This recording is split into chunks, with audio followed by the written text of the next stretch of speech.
Nous saluons l'entrée de son Excellence Madame la ministre d'État.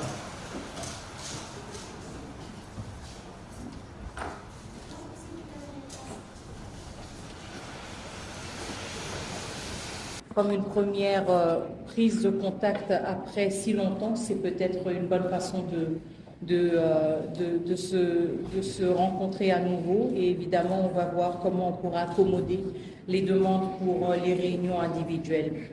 Alors, avant d'entrer dans le vif du sujet, je tenais tout d'abord à exprimer en mon nom et en nom de notre peuple notre profonde reconnaissance pour les nombreuses marques de solidarité et de compassion que nous avons reçues pendant ces dernières semaines. C'était des semaines très difficiles, mais malgré le fait que j'étais en dehors du pays, je peux vous dire que nous avons reçu vos nombreux messages, vos nombreux appels, et nous les avons fortement appréciés. Nous apprécions aussi fortement le fait que beaucoup de ces appels et beaucoup de ces gestes de solidarité se sont aussi matérialisés à travers des contributions très importantes en termes de l'appui humanitaire et qui se traduisent justement en une aide concrète et par des offres de bons offices. Donc je tenais à revenir là-dessus et vous remercier encore une fois pour ces précieuses contributions et justement cette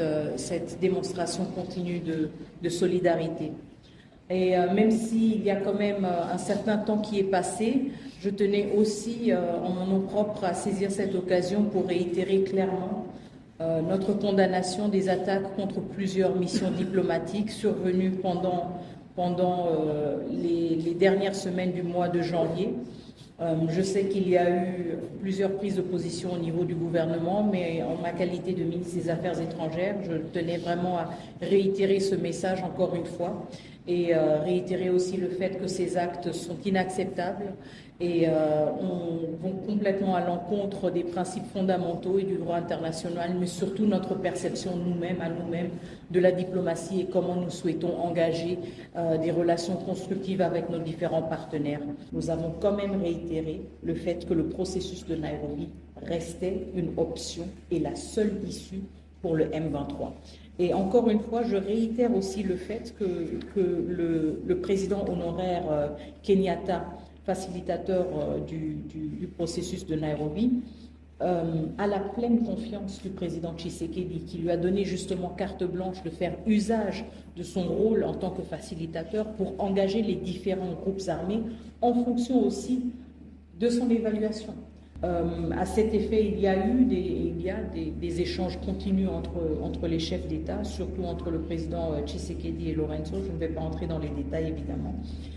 Mais nous saluons l'engagement continu de l'Angola pour justement ne pas mettre en péril les acquis du processus de Luanda et pour œuvrer pour leur consolidation. Et donc, nous saluons aussi l'engagement politique continu du président Lorenzo. Je pense que c'est une question vraiment de quelques jours où nous allons voir tout cela prendre une forme beaucoup plus claire et nous allons aussi sortir un peu des spéculations. Je vous demande juste d'être patient. Et je ne vais pas répondre en toute précision et en tout détail minutieux, même si je comprends tout à fait votre curiosité. Ce sont des efforts en cours parce qu'encore une fois, pour la République démocratique du Congo, c'est une priorité que ce processus reprenne. Donc il y a beaucoup d'échanges continus au niveau des chefs d'État dans la sous-région qui, encore une fois, ne sont pas nécessairement divulgués et qui ne font pas nécessairement l'objet de communication officielle, mais nous sentons, pas seulement au niveau de la République démocratique du Congo, mais au niveau aussi de la région, de la sous-région, aussi le besoin de reprendre le plus vite possible le processus de Luanda et celui de Nairobi pour ne pas perdre le momentum et pour pouvoir passer à l'action rapidement. Nous voulons surtout éviter de nous retrouver dans une situation d'enlisement et dans une situation où après on ne sait pas comment relancer les choses. Donc je comprends et je partage tout à fait votre impatience et je pense vraiment que dans les prochains jours, on pourra avoir plus de clarté là-dessus.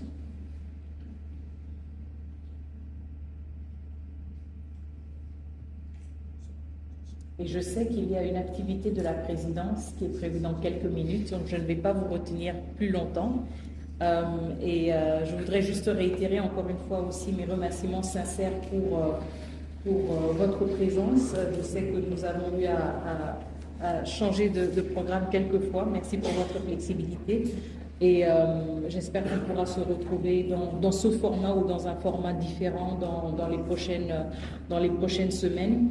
Je voulais aussi dire un dernier mot par rapport aux sanctions. Désolée, il m'a échappé pendant que je faisais le point. Je voudrais exprimer aussi notre reconnaissance justement pour la prise de position très forte que nous avons vue de certains pays par rapport aux sanctions pour lesquelles nous avons plaidé, nous continuons de plaider. Vous vous souviendrez qu'au niveau du Conseil de sécurité, nous avons insisté sur 5 actions prioritaires, à commencer par d'abord des sanctions individuelles pour responsabiliser les membres de la chaîne de commandement qui commence à Kigali et qui finit au nord Kivu, maintenant au sud Kivu. Il y a une responsabilité qui doit être attribuée à des individus.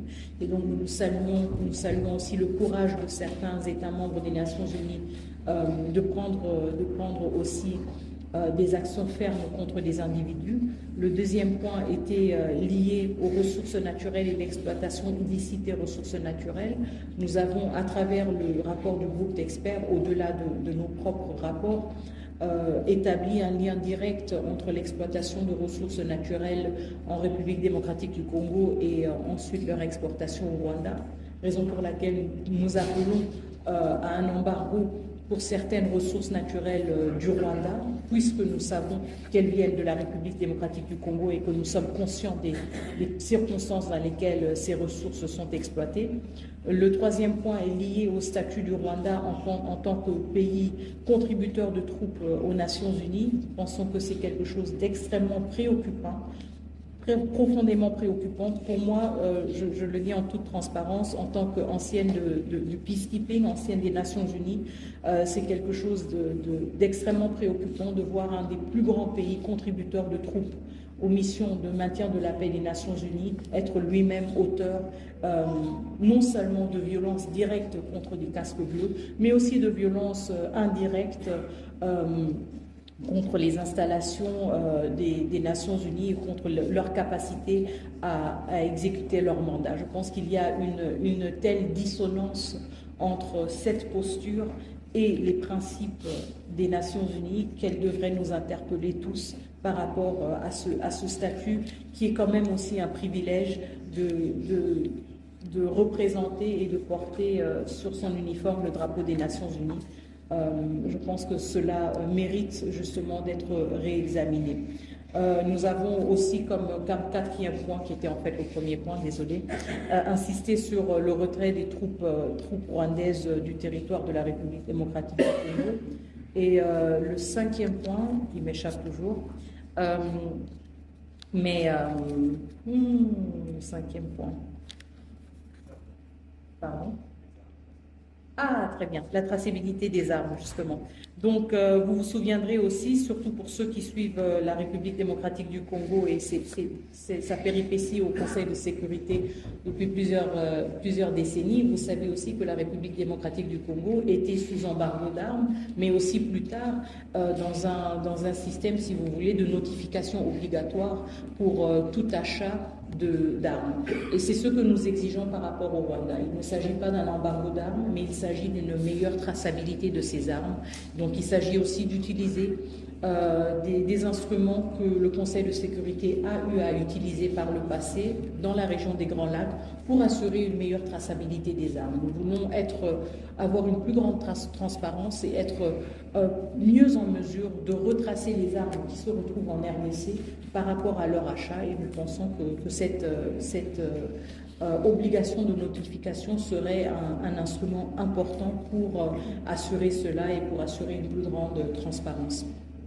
Donc, c'était un peu les 5 points sur lesquels nous sommes revenus plusieurs fois au niveau du Conseil de sécurité. Nous nous réjouissons du fait que certaines déclinaisons, si vous voulez, de ces points de plaidoyer ont été repris dans les décisions individuelles de certains États membres, aussi dans la résolution du Conseil de sécurité, et cela nous réconforte justement dans la pertinence de ces démarches.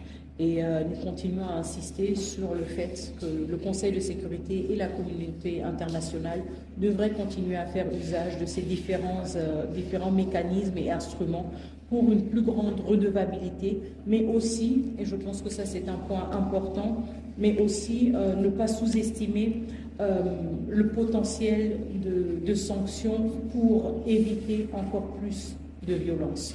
Donc certes, les sanctions sont rétroactives parce qu'elles sanctionnent un comportement, mais en même temps, elles ont aussi la capacité d'être préventives et de prévenir encore plus de violations, encore plus de violences. Et c'est un point sur lequel nous avons insisté et sur lequel nous revenons souvent. Et nous pensons justement que la situation sur le terrain montre aussi que ces sanctions ont déjà des premières répercussions sur les uns et les autres, et nous pensons qu'il est important de maintenir cette pression aussi dans une dynamique d'une reprise du processus de Luanda, pour que les uns et les autres comprennent qu'il ne s'agit pas de revenir et de faire tabula rasa comme si de rien n'était. Il y a quand même des milliers de citoyens congolais et congolaises qui ont été tués, qui ont été abandonnés sur les rues. Nous avons vu des scènes horrifiques, nos téléphones, et je suis sûre que c'est le cas pour certains d'entre vous, nos téléphones sont pleins de vidéos, d'images atroces. Je pense que nous sommes tous aussi dans le souci de gérer tout cela d'une manière ou d'une autre, aussi psychologique, mais nous ne pouvons pas dissocier justement toute perspective d'une relance d'un processus diplomatique de cette réalité-là aussi, de cette atrocité que la ville de Goma et la ville de Bukavu ont vécu. Et donc l'aspect de la redevabilité est extrêmement importante et nous insistons là-dessus. Merci beaucoup, je vous souhaite une excellente journée et à très bientôt, dans d'autres formats certainement. Merci. Merci beaucoup. L'assistance est priée de bien vouloir sur le fait de saluer une sortie de son excellence Madame la ministre.